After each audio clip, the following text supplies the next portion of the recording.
You uneducated loser. What are you doing at my graduation? You do not even have a degree. Those were the words my daughter Sarah screamed at me in front of everyone, in front of her classmates, in front of the professors, in front of all the elegant families standing there. I was standing at the entrance of the auditorium, wearing my only good suit, the one I only wore for church on Sundays. So please do me a favor.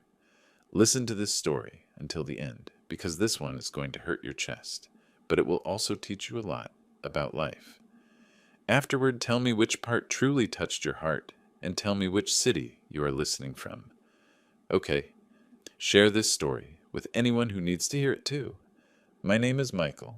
I am 72 years old, and I live here in Chicago. My hands are callous from working so hard. My fingernails never get completely clean. My back aches from bending over so much, but my head is always held high because my work was honest. That Saturday in May was the day I had waited for so many years.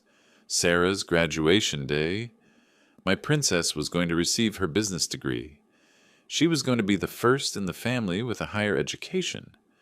I had prepared with so much care. I took a shower. I ironed my only suit. I even got a haircut at Old Man Joe's barbershop. Dad, it is not necessary for you to come. Sarah had told me a few days before without even looking up from her phone.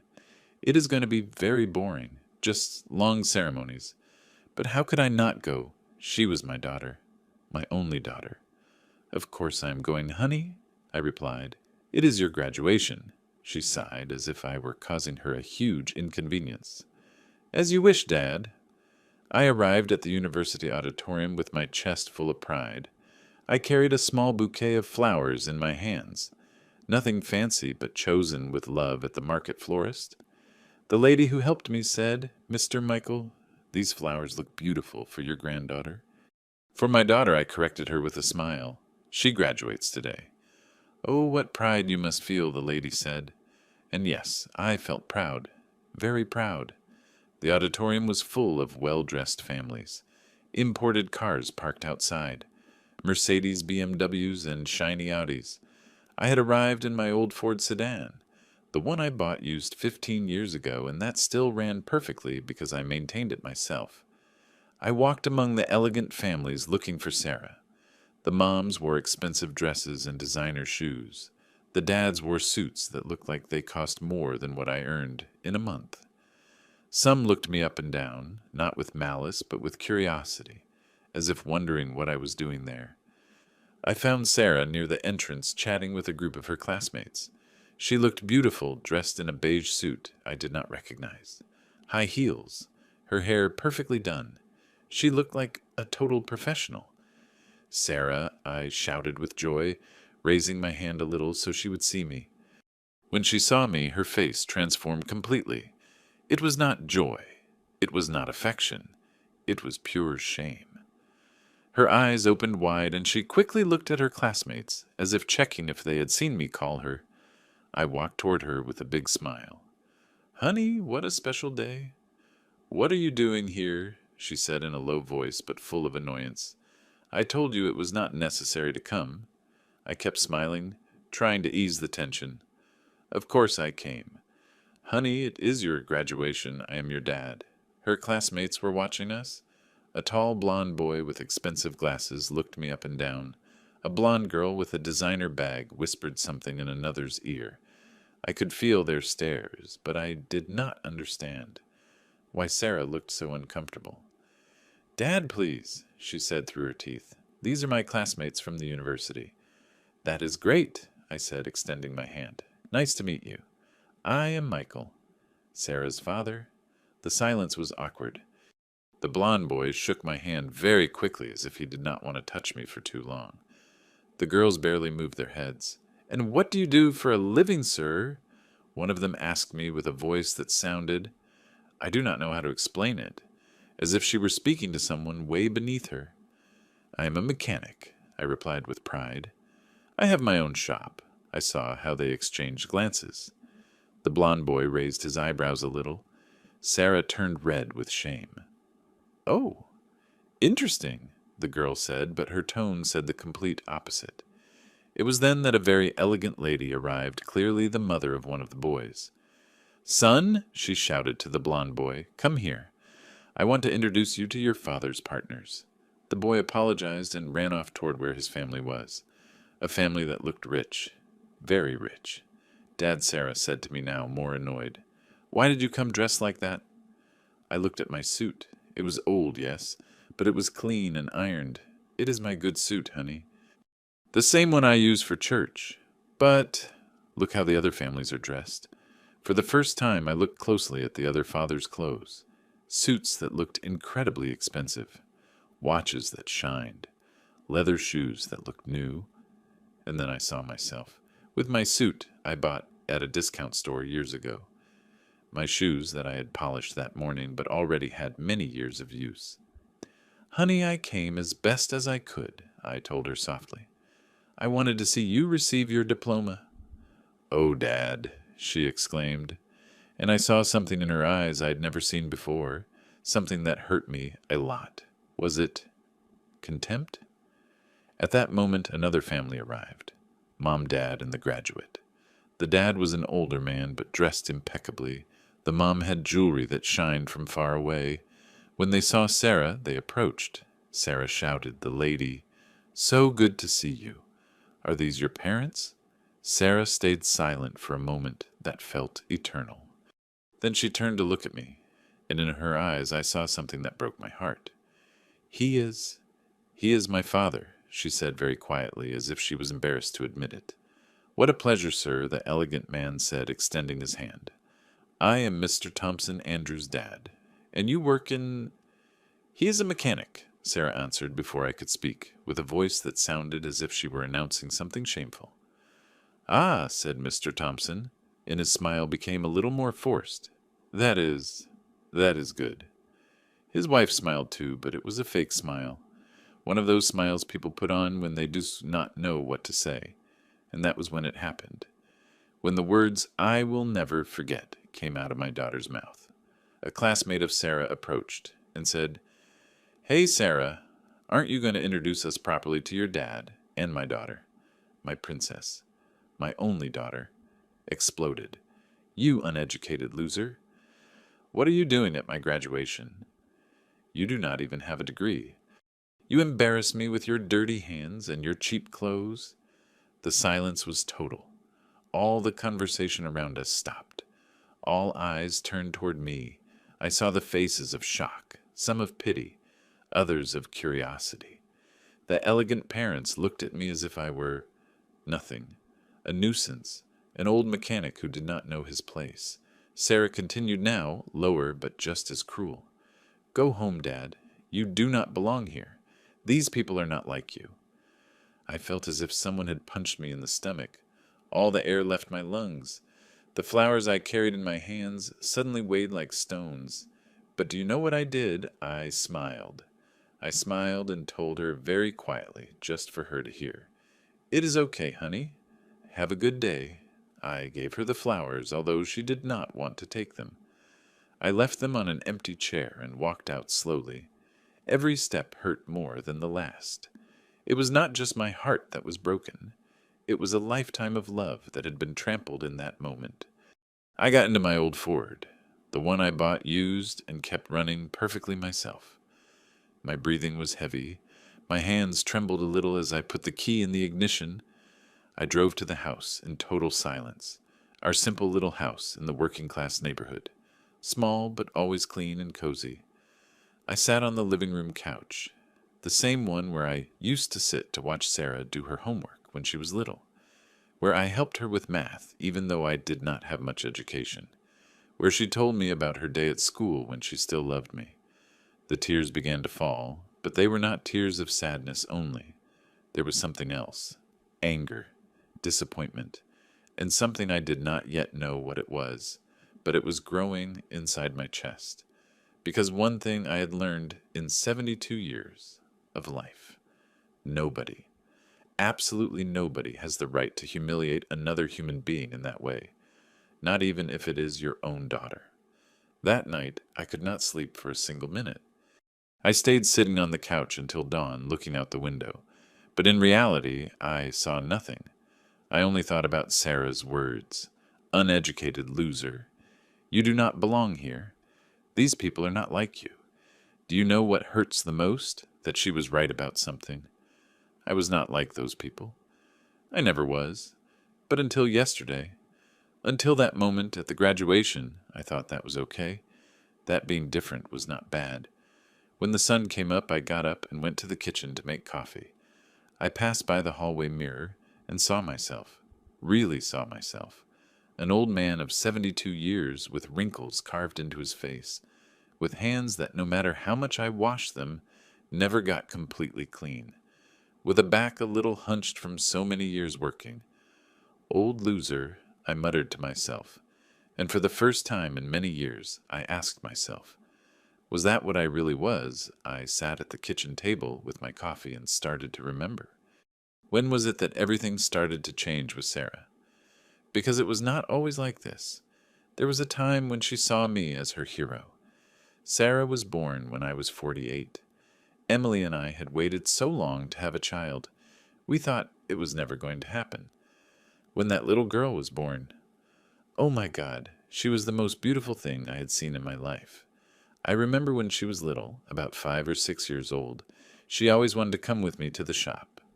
"Daddy, can I go with you to work?" she asked me every day. And I took her.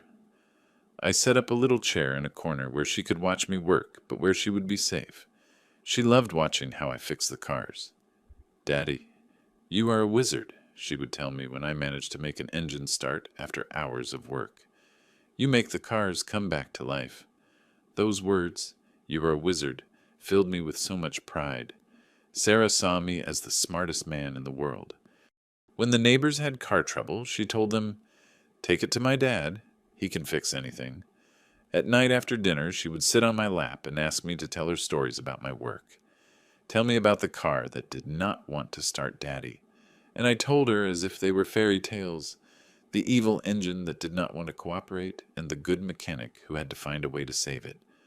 When she turned 7, I gave her a little toolbox, a toy one, but they looked like mine. She went crazy with happiness. "Now I can be a mechanic like you, Daddy," Emily would laugh. "Oh, Michael, you are going to make the girl a tomboy." But it gave me so much joy to see how Sarah was not ashamed to get her hands dirty, to learn how things worked. She was very smart. She always asked very good questions. Why does this wire go here and not there? What happens if you put gas where the water goes? On Sundays after church, the 3 of us went to the park. Sarah ran and played, and when she got tired, she came running to me. Daddy carried me, and I put her on my shoulders. She felt like the queen of the world up there. "I am the tallest. I am a giant, like my daddy," she shouted. And all the people in the park turned to see us and smiled. In those times when people asked what she wanted to be when she grew up, Sarah always said the same thing. "I want to be like my dad, fix things and help people." When did all that change? I think it started when she entered middle school. We put her in a private school. Not super expensive, but better than the public ones. We wanted to give her the best we could. I worked overtime to pay the tuition, but it was worth it to see Sarah with her new uniform, with her books, learning things I never learned. But that was where she started to meet kids from families with more money. Kids who talked about places they went on vacation, about new cars their parents had, about big houses with pools. One day she came home from school very quiet. She went straight to her room without greeting me, without telling me how her day went like she always did. "What is wrong, honey?" I asked her. "Nothing." "Dad," she said, but she did not look at me. Emily spoke to me that night. Michael asked her what happened. "Something is not right." The next day I sat her at the table after dinner. "Come on, honey. Tell me what is wrong." "Dad," she said, and I saw she wanted to cry. "Are we poor?" The question hit me like a punch. "Why do you ask that, honey?" It is just that my classmates talk about their houses, their cars, and when they ask me where I live or what my dad does, I do not know what to tell them. "You tell them the truth," I replied. that your dad is a mechanic, that he works hard to give you the best he can, and that he loves you more than anything in this world. But they laugh, Dad. They say they are people who did not study, who could not be something better. Those words hurt me a lot, not because they were lies. It was true that I had not been able to study, but it hurt because I started to see in Sarah's eyes a little seed of shame that had not been there before. Honey, I told her, honest work is never a reason for shame. I feel proud of what I do. I help people. I fix things that are broken. I earn a living with my own hands. I know, Dad, she said. But her voice no longer sounded convinced like before. From that day, things started to change, little by little. She no longer wanted to come to the shop with me on Saturdays. She no longer asked me to tell her stories about my work. When her little friends came to the house, I stayed in the shop so as not to bother them. In high school, it was worse. We put her in an even better school, more expensive. I sold my old pickup truck and bought the cheap sedan to be able to pay. But Sarah pulled away from me more and more. One day I came home from work early and heard her talking on the phone with a friend. No, you cannot come to my house, she said. It is just that it is very small. It is not like yours. And my dad. Well, he is a mechanic, the way she said mechanic, as if it were a bad word, as if it were something dirty that had to be hidden. That night I talked to Emily. Emily, I think we are losing our daughter. Do not say that, Michael. It is a phase. All teenagers go through this. No, Emily. This is different. She is ashamed of us. She is ashamed of me. Emily hugged me. Give her time, Michael. She will see that what matters is not money or appearances. She will value everything you have done for her. But Emily was wrong. Or maybe we did not give her enough time to realize it. Because 3 years later, my Emily left. A heart attack took her overnight, without warning. Sarah cried a lot at the funeral. And for a moment I thought maybe her mom's death would unite us again. That she would realize that in the end, family is the only thing that matters. But it was not like that. After the funeral, Sarah went to live with an aunt in another part of the city to be closer to the university. It is more practical, Dad, she told me. That way I do not waste so much time on the bus. And I stayed alone in this house. Alone with my memories of when Sarah saw me as her hero. Alone with the echo of those times when she told me, "You are a wizard, Daddy." Now, sitting in this kitchen at 6 a.m. with cold coffee in my hands, I ask myself, at what moment did I stop being her hero to become her embarrassment? And more importantly, what am I going to do about it? Monday morning, I did not go to the shop. For the first time in more than 40 years, I did not open my business. I stayed at the house thinking about everything that had happened. The boys who helped me, Justin and Ryan, surely wondered where I was, but I needed time to think. I started reviewing some old papers I had kept in a box. Invoices, receipts, documents. The whole history of these last years was there, and as I looked at them, I remembered every sacrifice I had made, so Sarah could study at that expensive university. It all started when she finished high school. She was 18 and had graduated with very good grades. Very smart, my girl. Nobody could ever take that away from her. Dad, she said one day, I decided what I'm going to study. What is it, honey? I asked, full of curiosity. Business administration at the private university.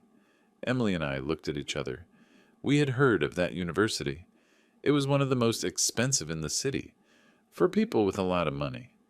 Are you sure, honey? I asked her. That university is very expensive.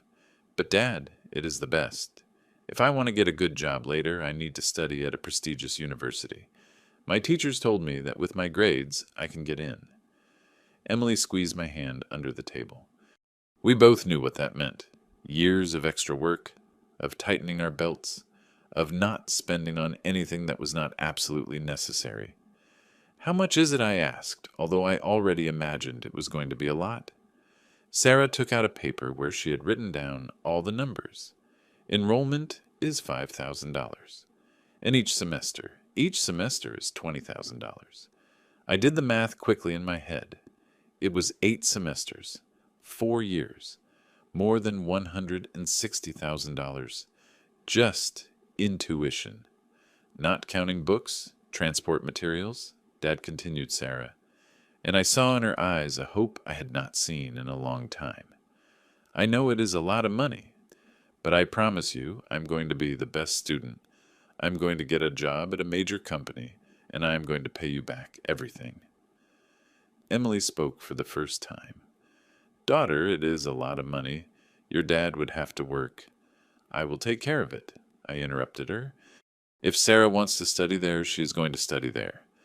That night when Sarah went to sleep, Emily and I stayed in the kitchen crunching numbers. Michael, where are we going to get that much money? Emily asked me worried. I do not know, I told her honestly. But we are going to get it from somewhere. Our daughter is going to have the best education we can give her. But Michael, it is almost $200,000. Emily, do you remember what we talked about when Sarah was born? That we were going to do everything possible so she had the opportunities we never had. Emily sighed. Yes, I remember.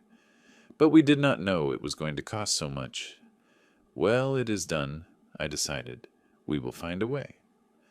The next day I went to the bank. I spoke with the loan officer, a young man well dressed who looked at me like I was a rare bug when I told him how much money I needed. Mr. Michael, he told me after reviewing my papers, you earn approximately $4,000 a month, right? Yes, more or less. Some months more, some less. And you need a loan of $50,000 to start? Yes, he laughed. It was not a mean laugh, but it was a laugh of, this guy is crazy. Mr. Michael, with your income, the maximum we can lend you is $10,000, and you would have to put your shop as collateral. What if I put my house too? The officer stayed quiet for a moment. He started typing on his computer. Let's see. Your house and your shop. Yes, with that we could reach the amount. But Mr. Michael, are you sure if you cannot pay, you would lose everything you have? I'm sure. What do you need so much money for my daughter's university? The officer turned to look at me with a strange face, as if he did not understand why someone like me was going to risk everything for his daughter's university. Are there not more affordable universities? Yes, there are. But my daughter wants to study at the private one, and my daughter is going to study at the private one. I signed all the papers that same afternoon.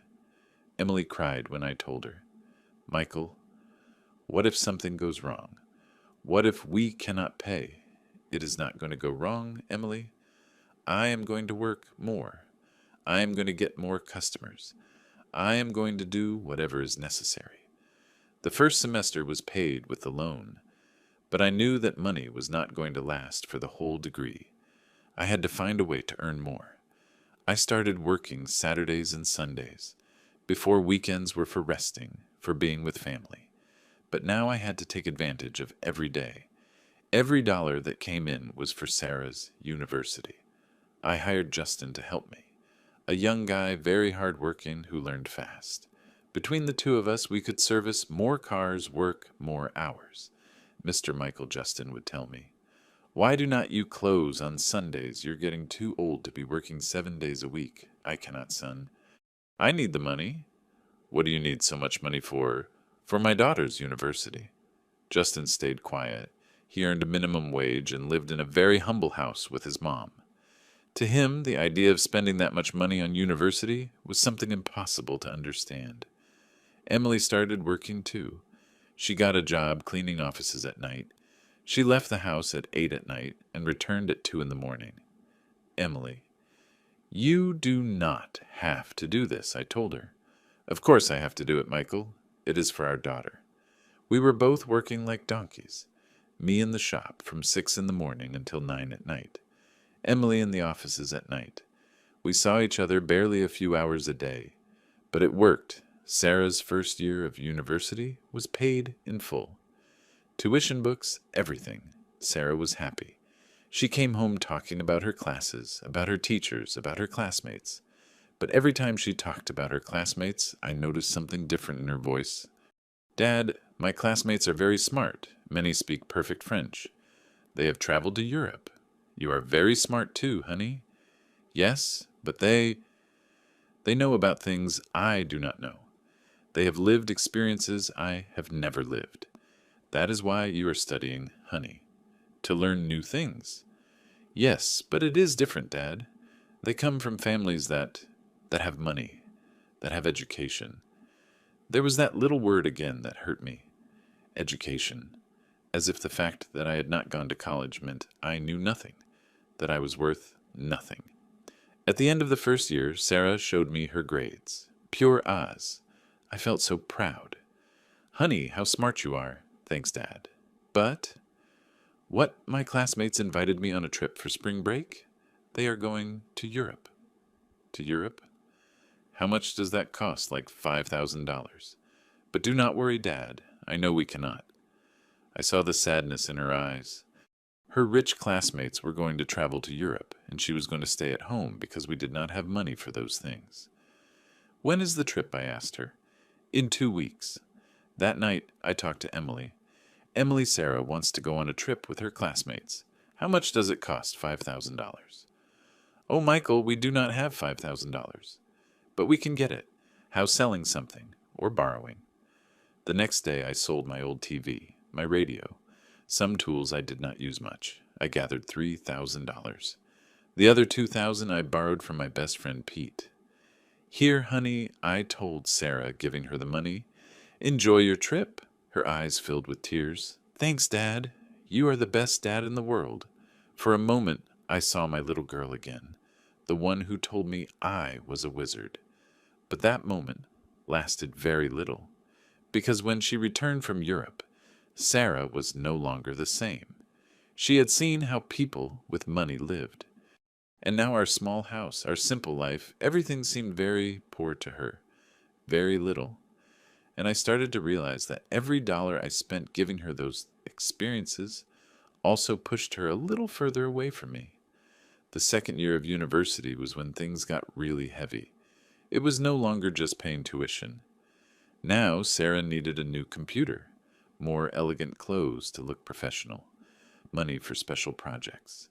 Dad, she said one day, I need a new laptop. The one I have is already very old, and my classmates make fun of me. They make fun, why? Because it is very slow, very ugly.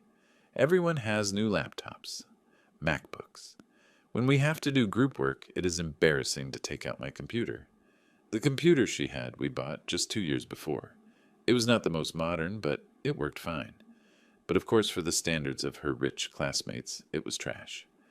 How much does a new one cost? A good one. Like $2,000. $2,000. It was half of what I earned in the shop in a month. But I saw Sarah's pleading face. I saw how it hurt her to feel less than her classmates. Okay, honey, we are going to get that computer. I sold my truck, that old pickup truck that had been with me for more than 10 years. That served me to carry heavy parts, to go pick up broken down cars. I sold it for $15,000 to cover the laptop and the tuition. When I gave the new computer to Sarah, she got so happy she hugged me. Thanks, Dad. Now I am going to be able to do good work. But the next month it was the close. Dad, I have a very important presentation. I need an executive suit. An executive suit. Yes, Dad. It is to simulate that we are executives of a company. Everyone is going to be very well dressed. $500 that suit cost. $500 that I got working at night, repairing cars in the early morning when I had already closed the shop. Emily worried more and more. Michael, you are killing yourself working. You barely sleep anymore. It is temporary, Emily. Only until Sarah graduates. But that is 3 years away. Well, then, 3 years more. We are already halfway there. But what we did not know is that the worst was yet to come. Halfway through the second year, Emily started to feel bad. Chest pains, fatigue, shortness of breath. Emily, you have to go to the doctor. No, Michael. Doctors are very expensive. It will pass. But it did not pass. One night, she came home from work, shaking, sweating, with terrible pain in her chest. Emily, I am taking you to the hospital. Right now. No, Michael. Where are we going to get the money to pay the hospital? Better, I go to the free clinic tomorrow. I do not care about the money. I am taking you now. That night in the hospital was the longest of my life. The doctors told me Emily had a minor heart attack, that her heart was very tired, very strained. Why, I asked them. Because of stress. Because of exhaustion. Because of age. Mr. Michael, your wife needs to rest. No heavy work. No staying up late. But how was she going to rest if she did not work? We were not going to be able to pay Sarah's university, and we were already halfway through the degree. We could not stop now. I lied to Emily. I told her the doctors said she was fine, that she could keep working normally, because I knew if I told her the truth, she herself was going to insist on working. Sure, Michael. The doctors said I can work? Yes, Emily. They said it was just a scare. But at night, I did not sleep. I listened to her breathe. I stayed awake watching so nothing would happen to her. And in the mornings when she went to clean offices, I stayed with a knot in my stomach. Sarah did not even find out her mom had been in the hospital.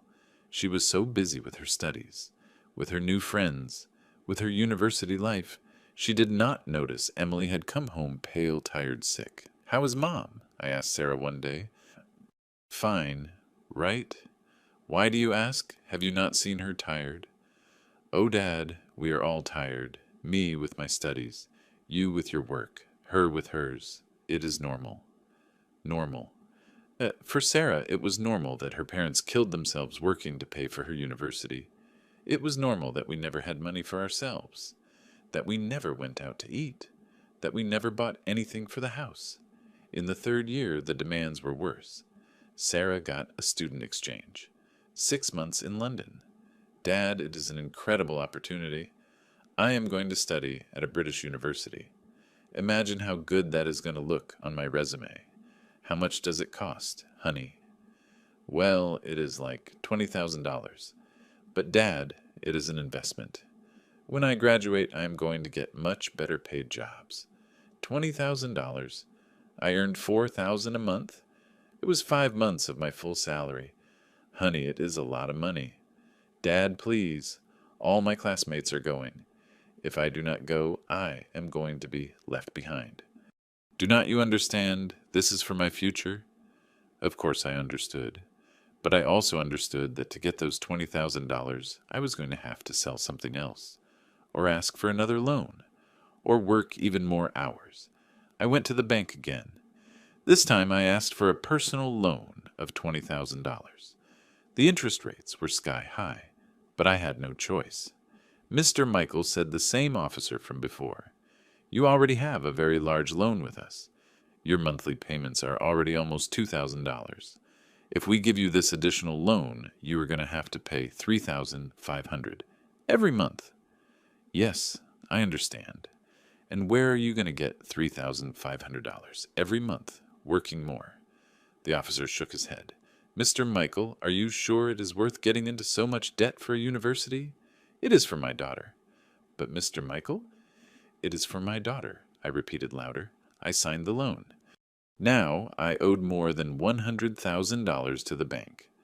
If I did not pay, I lost my house, my shop, everything. That night I arrived home, and Emily was sitting at the kitchen table surrounded by bills and receipts. Michael, we do not have enough. With the new bank payments, we do not have enough to even eat well. We will get more work, Emily. Michael, we already work day and night. We cannot work more hours. The day only has 24 hours. It was then I made the hardest decision of my life. I fired Justin, my assistant. Not because he did not work well, but because I could no longer pay his salary. Mr. Michael, did I do something wrong? Justin asked me when I told him. No, son. It is just that. I need to save money. But Mr. Michael, how are you going to run the shop alone?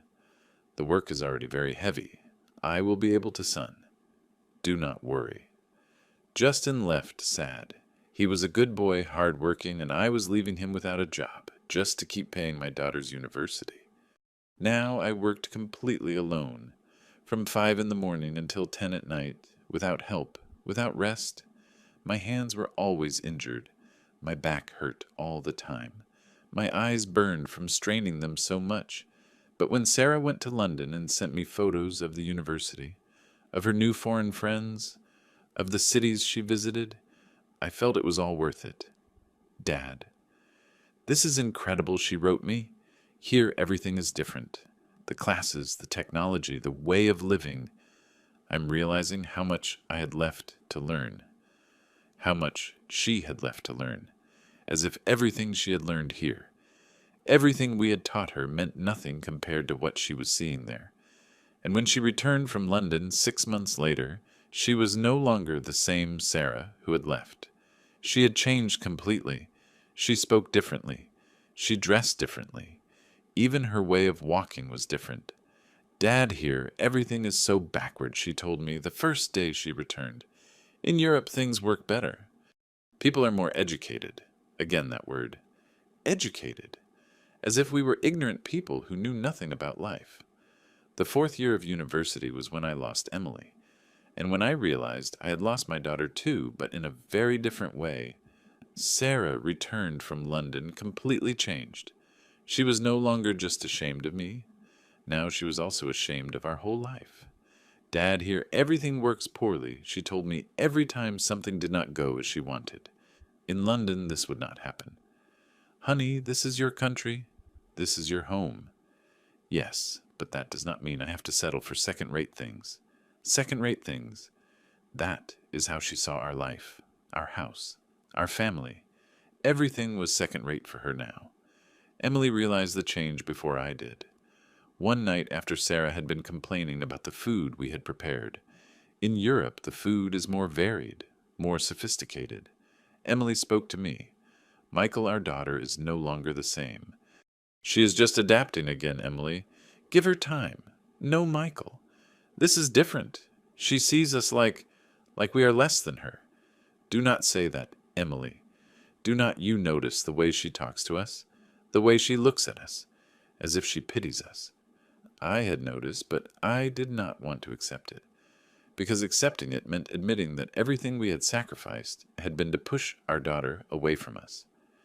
In October of that year, Emily started feeling bad again. But this time, it was worse, much worse. I arrived from the shop and found her on the kitchen floor, unconscious. Sarah was in her room with headphones on, studying for an exam. Sarah! Sarah! I screamed while carrying her mom to the car.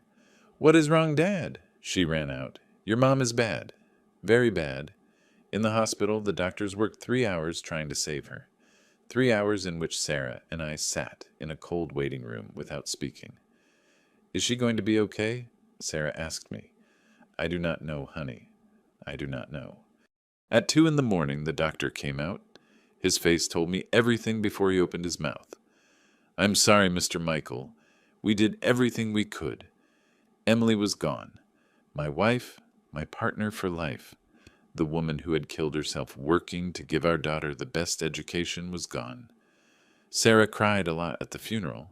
Everyone said, what a shame, so young still. But what nobody knew is that Emily had died from exhaustion, from working at night, cleaning offices when her heart could take no more. After the funeral, Sarah stayed a week in the house with me, a week in which for the first time in years, she seemed like the daughter I remembered. Dad, are you okay? Yes, honey. Sad, but okay. Do you need me to stay longer? For a moment, I thought about saying yes. Stay. Let us live together again. Let us be a family like before. But I knew she had to finish her last year of university. No, honey. You have to study. Your mom would have wanted you to finish. She left on Sunday night. And I stayed alone in that house that suddenly felt huge and empty. But the bills did not stop. The last year of university still cost the same. Tuition, books, final projects. And now I no longer had Emily's salary to help. I had to ask for another loan. The third one. This time for another $20,000. Mr. Michael, said the bank officer, you already owe us more than $150,000. Your shop is already mortgaged twice. If you cannot pay, I will be able to pay. But, sir, how you earn $4,000 a month and have to pay almost $5,000 in loans. I will get more work. More work. Mr. Michael, you already work 7 days a week. I will find a way. And yes, I found the way. I started working at night, too. By day, I ran the shop normal. At night after closing, I received emergency cars, tow trucks that brought me crash cars, taxis that needed urgent repair, anything that paid extra. I slept 3 hours a night. 3 hours if I was lucky. I ate once a day because I had no time or money for more. I lost 30 pounds in 6 months. My hands started to shake from exhaustion. My eyes closed while I worked. Once I fell asleep with my head stuck under the hood of a car. I woke up 3 hours later with terrible neck pain, but I kept going, because there was little left, only a few months more and Sarah was going to graduate. In March, Sarah called me on the phone. Dad, I need money for my graduation project. How much, honey? It is $2,000. It is for a very important project that is going to be presented to real investors. $2,000 more. I had nothing left to sell. I had already sold everything of value. My TV, my radio, my extra tools, even my watch that Emily had given me. When do you need it by next week? I borrowed $1,000 from my friend Pete. The other 1,000 I begged from old man Joe the barber. They both knew me for years. They knew I was a man of my word.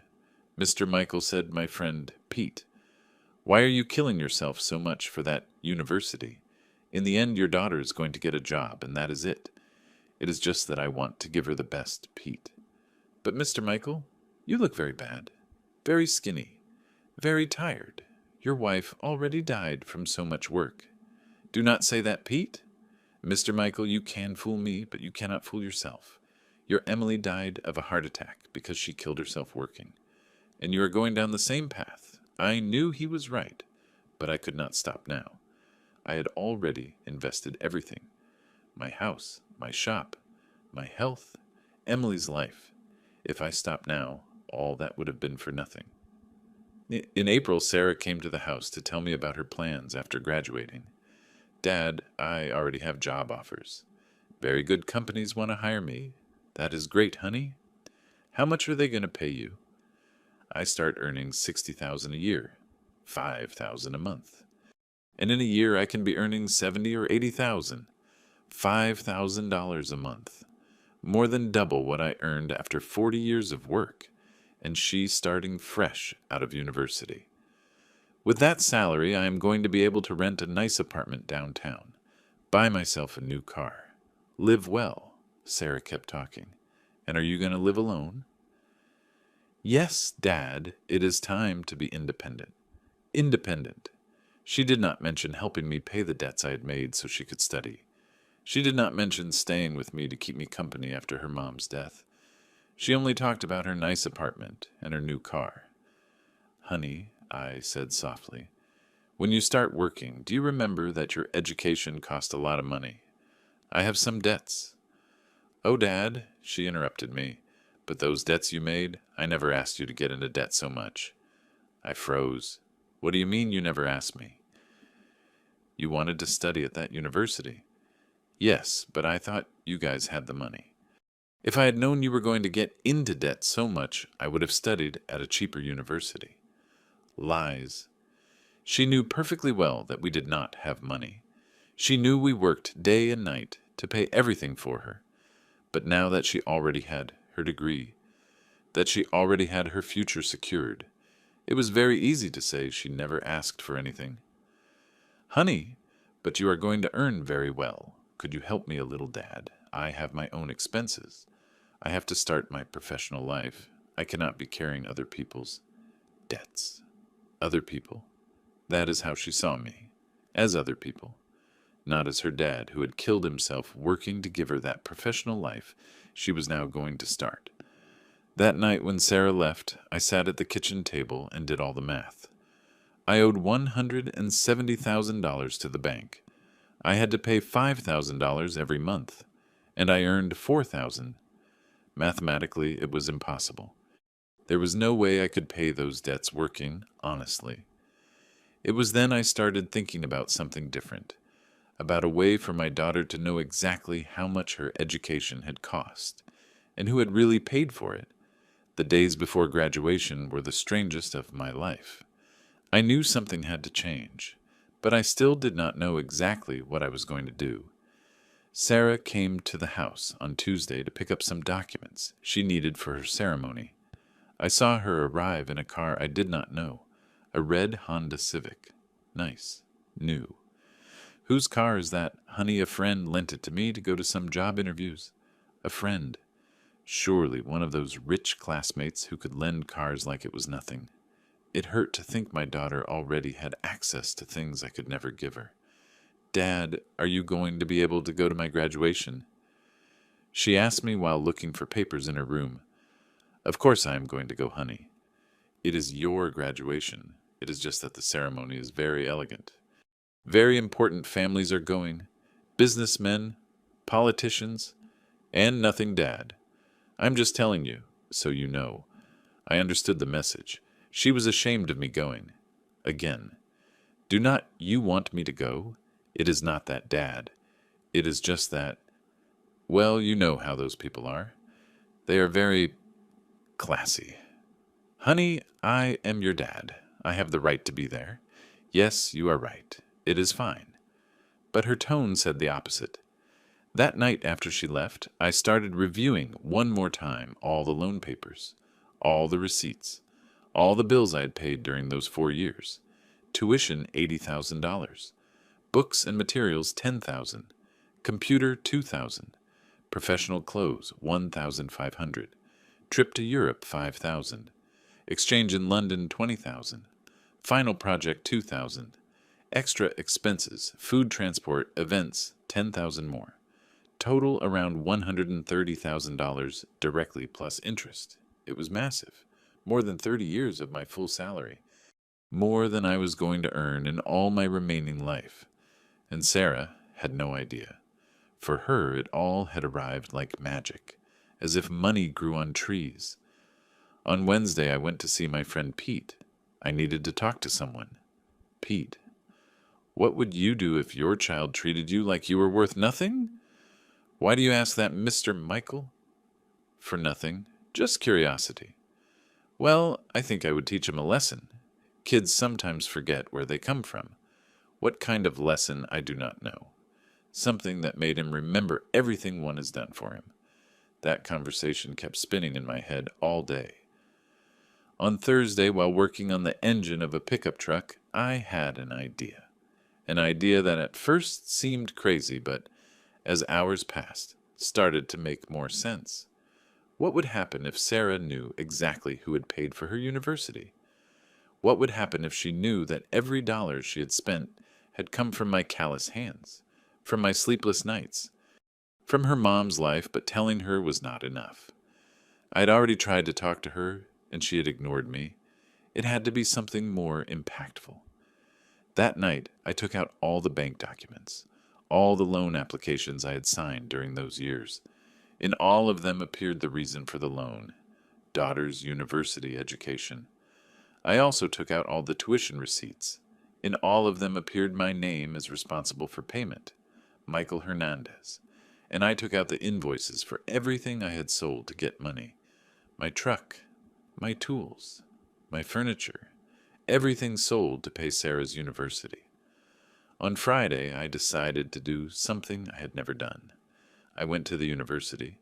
I drove to the private university in my old Ford. I parked outside and stared at the elegant building, the perfect gardens, the expensive cars in the parking lot. Here my daughter studied, I thought, in this place so beautiful, so expensive.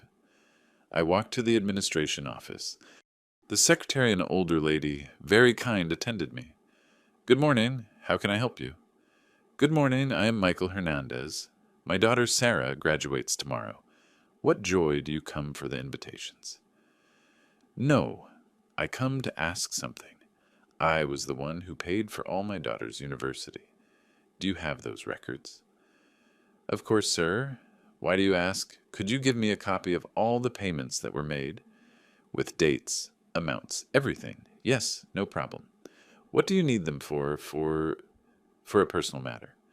The lady printed 4 sheets full of numbers. Every payment I had made for 4 years was there. Every sacrifice turned into cold numbers. Mr. Michael, the secretary told me, do you know your daughter is one of our best students? She always had excellent grades. Yes, she is very smart, and you must be very proud. Not all dads can afford a university like this. No, not all can. Your daughter is going to have a very bright future. You must feel very satisfied with the investment you made. Investment. That word stuck with me. It had been an investment, but for whom? That night, with all the papers on the kitchen table, I made a decision. I was going to go to the graduation, but I was not going to go just as a proud dad. I was going to go with a purpose. Sarah had said it was not my place, that those people were not like me, but she was wrong. That place was more mine than anyone's, because I had paid for it. Every brick of that auditorium, every chair where those elegant families were going to sit. I had contributed to pay all that with my tuition payments. Saturday morning, graduation day, I got up early. I showered. I put on my only good suit. I combed my hair well, but this time I carried something extra with me. In my jacket pocket, I carried a copy of all the documents, the loans, the receipts, the payments, all the evidence of who had really paid Sarah's education. While driving to the university, I rehearsed in my mind what I was going to do. I was not going to scream at Sarah. I was not going to make a scene. I was going to do something much more powerful than that. I was going to show her the truth, and afterwards, I was going to let her live with that truth. When I arrived at the auditorium and saw all those elegant families, all those proud dads with their graduate children, for the first time in a long time, I did not feel less than them, because I had done something that maybe many of them had never done. I had sacrificed everything, absolutely everything, for my daughter. And it was time she knew. When Sarah saw me arrive and scream those terrible words at me in front of everyone, I smiled, because I knew that was going to be the last time she spoke to me like that, because the next day she was going to discover exactly who was the uneducated loser who had paid every dollar of her education.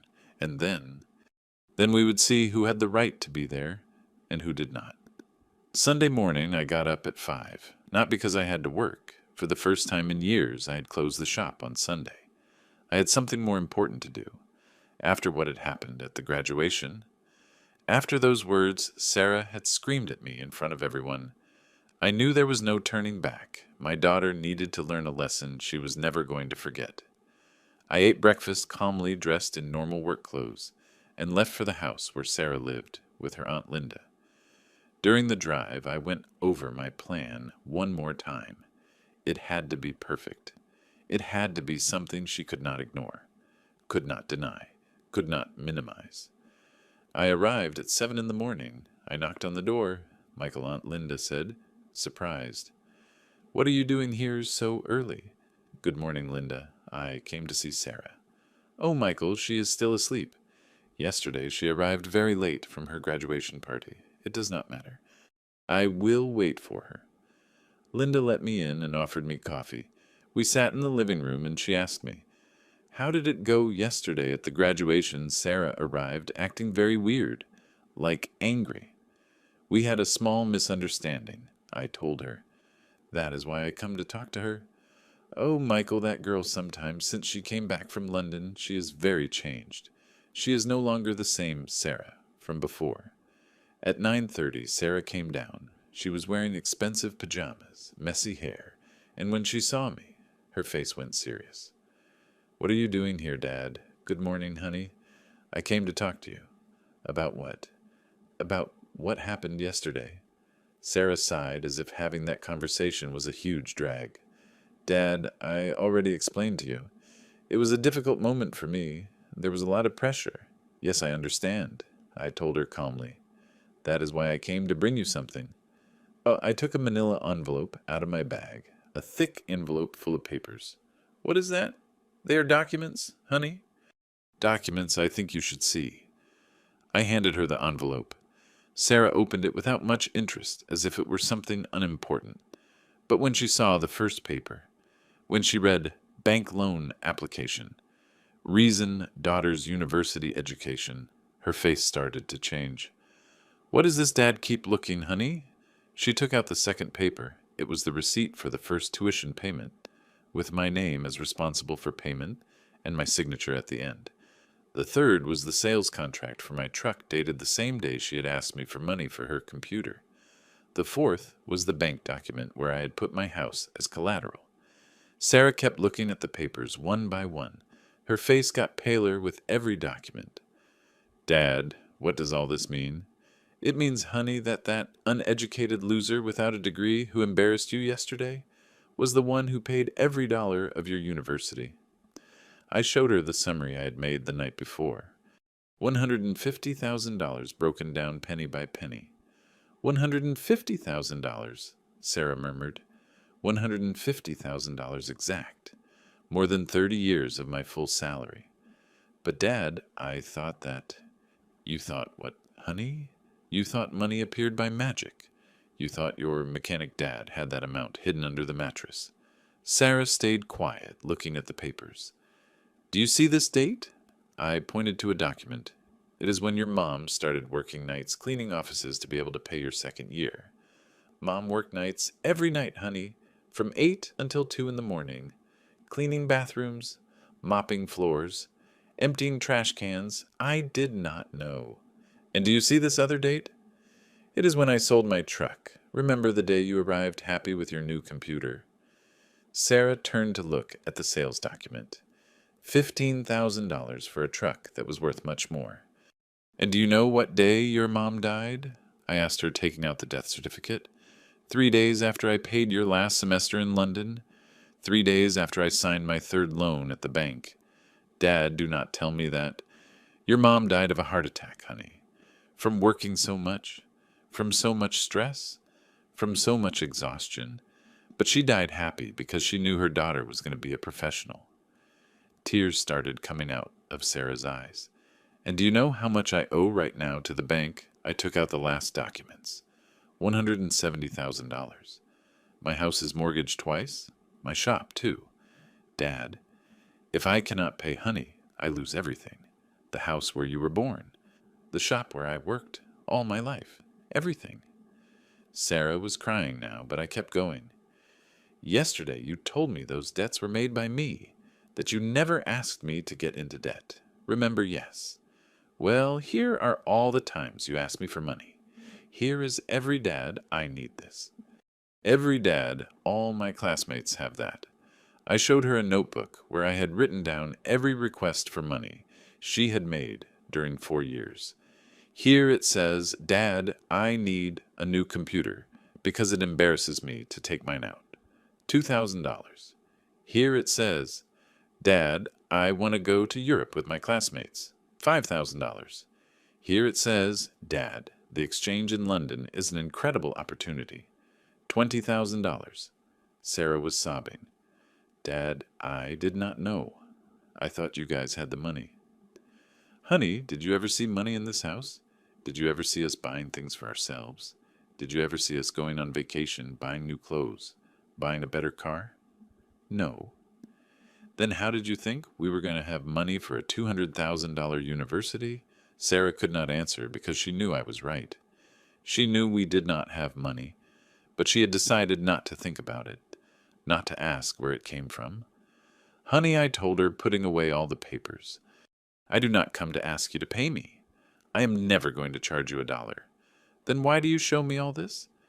Because I want you to know who was the uneducated loser who paid your university.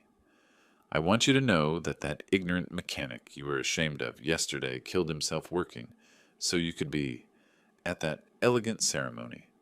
I got up to leave, and I want that every time you use that university degree, every time you sign as Sarah Hernandez, MBA.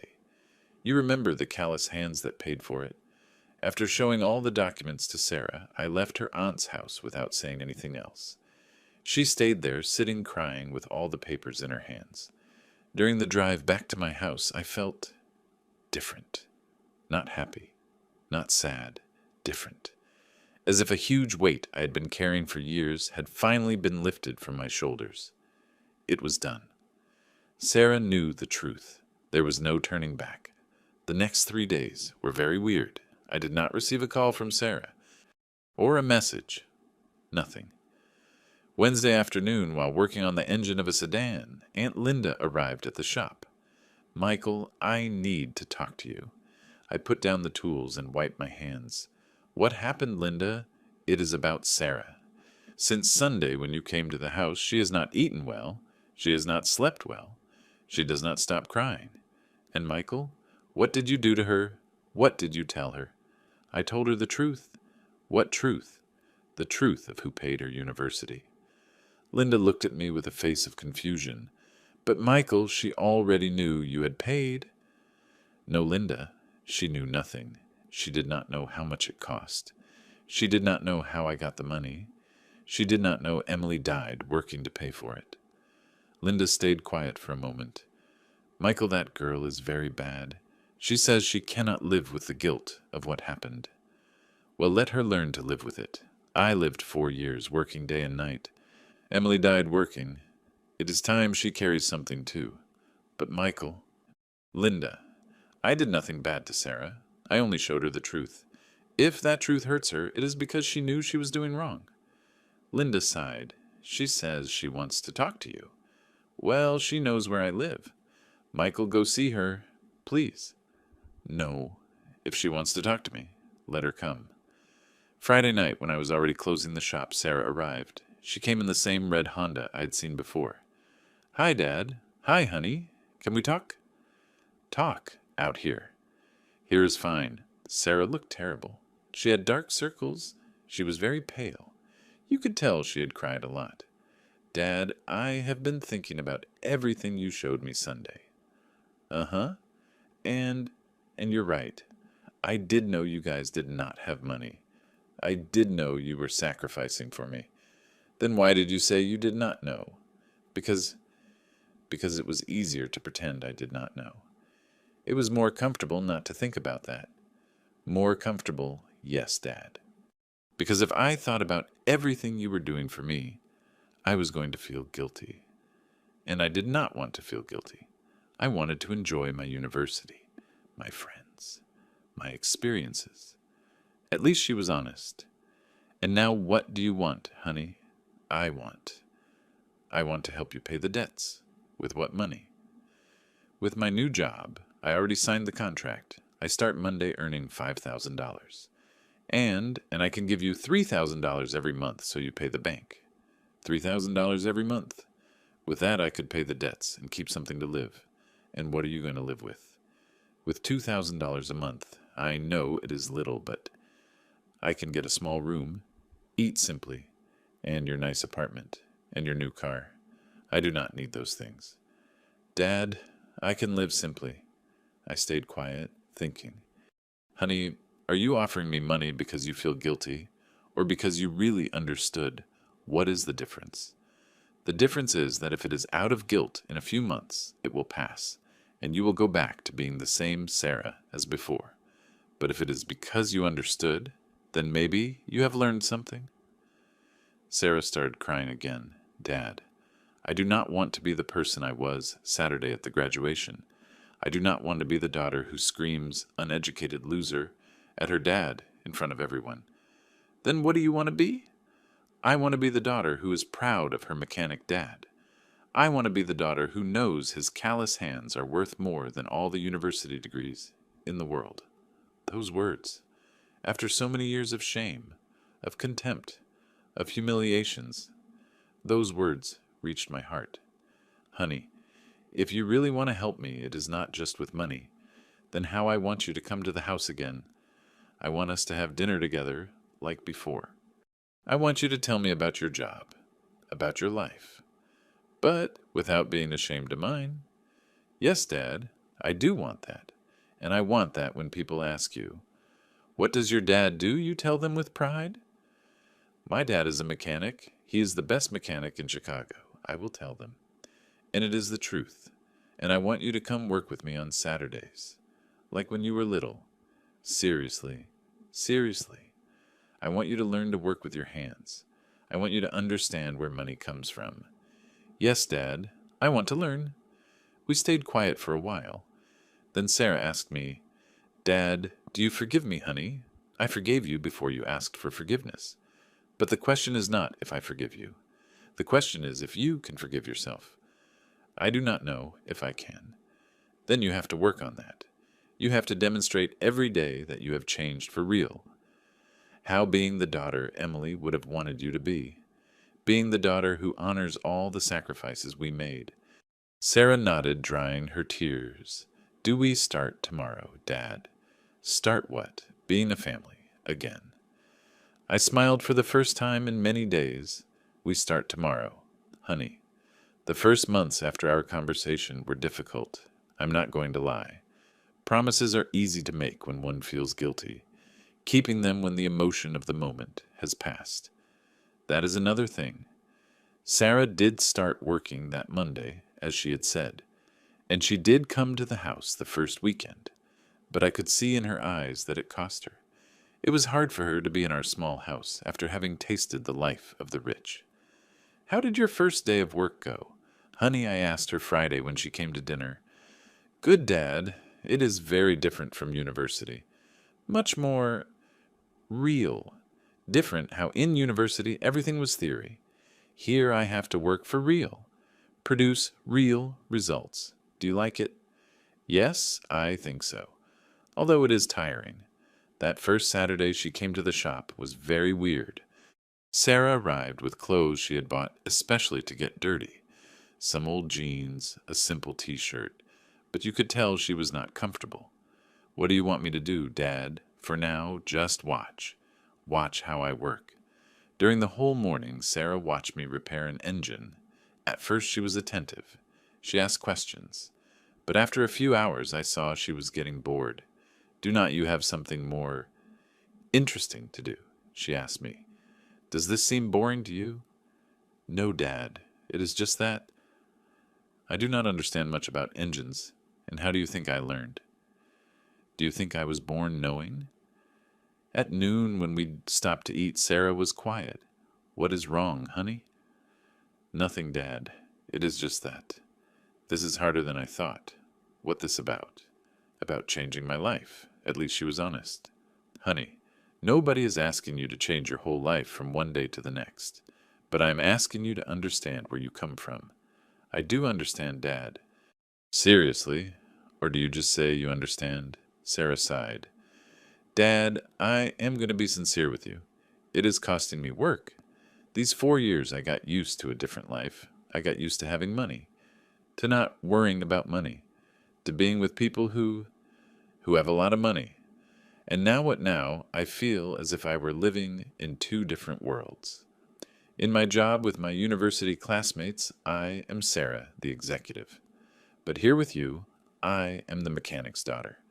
And what is the problem with being the mechanic's daughter? There is no problem, Dad, but it is difficult to move from one world to the other. I understood what she was telling me, and I knew I had to make an important decision. Honey, come here. Sit down. We sat on 2 old chairs I had in the shop. Sarah, I am not going to force you to come here if you do not want, and I am not going to force you to help me with the money if you cannot. What do you mean? I mean, maybe I was wrong. Maybe I thought that after showing you the truth, you were going to change overnight. But people do not change so easily. Dad, I do want to change. Honey, do not tell me what you think I want to hear. Tell me the truth. Do you really want to be here?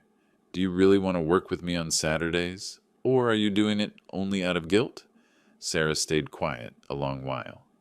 Then she answered me. Dad, I am going to tell you the complete truth. Part of me does want to be here. The part that remembers when I was a child and I loved coming with you to the shop. But another part of me, another part wants the life I had planned, the nice apartment, the new car, going out with my university friends. And so I am confused. I do not know what I really want. For the first time in months, I felt proud of Sarah, because she was telling me the truth, even if it was difficult. Honey, do you know what? It is okay to be confused. It is normal. Seriously? Seriously. But what is not okay is pretending. If you do not want to be here, do not be. But do not lie to me, and if I decide I do not want to come Saturdays, then do not come. I'm going to keep being your dad anyway, and the money for the debts. That is another topic. If you can help me with something, even if it is little, it helps me a lot. But not because you feel guilty, but because you want to help. I do want to help you, Dad. Of that I am sure. How much can you... Does $2,000 a month work? It works a lot. But Dad, can you give me time to decide about Saturdays? All the time you need. That conversation changed everything between us. Because for the first time, we were being completely honest with each other. During the next months, Sarah gave me the $2,000 religiously. Every 15th of the month, she arrived at the house with the money. But she did not come to the shop on Saturdays anymore. And it is fine because I understood something important. You cannot force someone to love what you love. However, Sarah did change in other things. She started coming to dinner at the house once a week, and when she came, she was no longer ashamed of our simple life. Dad, do you know what I told my coworkers when they asked what my dad did? What did you tell them I told them? My dad is a mechanic. He is the best mechanic in Chicago, and he is the hardest working man I know. Seriously, seriously. And do you know what they told me? How lucky I am to have a dad like that. Because many of them have dads who are executives, doctors, lawyers, but who are never home, who do not know their children. Those words filled me with joy, because I realized that maybe Sarah had not changed completely, but she had learned to value what she had. And what do you think of that, honey? I think they are right, that I had a dad who was always there, who always worried about me, who sacrificed everything to give me the best. And are you not ashamed anymore? Not anymore, Dad. Now it gives me pride. With the $2,000 Sarah gave me every month, I managed to get current with the bank payments. It was not enough to pay everything fast, but it was enough so they did not take my house or my shop, and little by little. Very little by little we started to be a family again. A year has passed since the graduation. A year since I showed Sarah the truth about who paid her university. And I can say both she and I have learned things we never imagined. Sarah continued helping me with the money every month without failing a single time. With that money, I managed to stabilize my debts with the bank. I have not paid them completely yet. That is going to take several more years, but I no longer have fear of losing my house or my shop. 3 months ago, something happened that filled me with pride. Sarah got a promotion at her job. Now she earns $7,000 a month. And do you know what was the first thing she did? She came to the house a Friday night with a proposal. Dad, they raised my salary. That is great. Honey, it gives me much pleasure, and I want to increase what I give you every month. Now I can give you $3,000. No, honey, with the $2,000 I am fine. But Dad, that way you are going to pay faster. But Sarah, you also have to live. You have to save for your future. My future can wait a little more. First, I want to help you get out of the debts I made. The debts I made. She no longer said the debts you made. Now she understood those debts were the responsibility of both. Are you sure, honey? Completely sure. I accepted the $3,000, and for the first time in years, I started to see a light at the end of the tunnel. But what has filled me with joy the most is not the money. It is seeing how the relationship between Sarah and me has changed. Now she comes to dinner at the house twice a week, Wednesdays and Sundays. And when she comes, she is no longer the important executive visiting the poor dad. She is my daughter returning home. Do you know what my boss told me last week? Sarah told me last Sunday. What did he tell you? That I am the hardest working employee he has had, that I am not afraid of hard work. And what did you tell him? I told him I learned from my dad. That my dad taught me that honest work always has its reward. Those words. After so many years of shame, of hiding, of being the uneducated loser, those words reached my soul. Seriously, you told him that? Seriously. And I told him how you sacrificed to pay my university. You told him everything, everything. I told him about the loans, about how you sold your truck, about how Mom worked nights. I told him my dad is a hero. A hero. My daughter thinks I am a hero. And what did he tell you? He told me I'm very lucky to have a dad like that, and that he also wants to meet you. Meet me, yes. I told him you are the best mechanic in the city, and it turns out he has a problem with his car that nobody has been able to fix. And that was how 2 weeks later, Mr. Reynolds, Sarah's boss, arrived at the shop with his BMW. Are you Mr. Michael? Yes, I am. Hi, I am Sarah's boss. She has told me a lot about you. I hope only good things, I told him, smiling. Only good things. She told me you can fix any car. Well, let us see what your car has.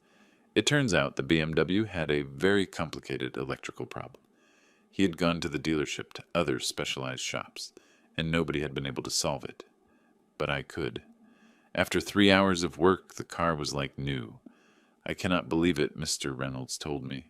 How much do I owe you? $300. Mr. Michael in the dealership, they wanted to charge me $2,000, and they could not fix it. Let me pay you $500. No, sir, my work is worth $300. That is my price. Do you know what Mr. Michael Sarah was right? You are not just a mechanic. You are an artist.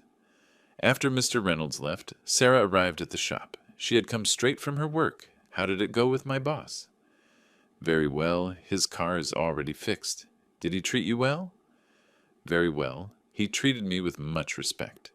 Do you know why, Dad? Why? Because I have told everyone at my work that my dad is the best mechanic in Chicago, and that I am very proud of him. Very proud of him.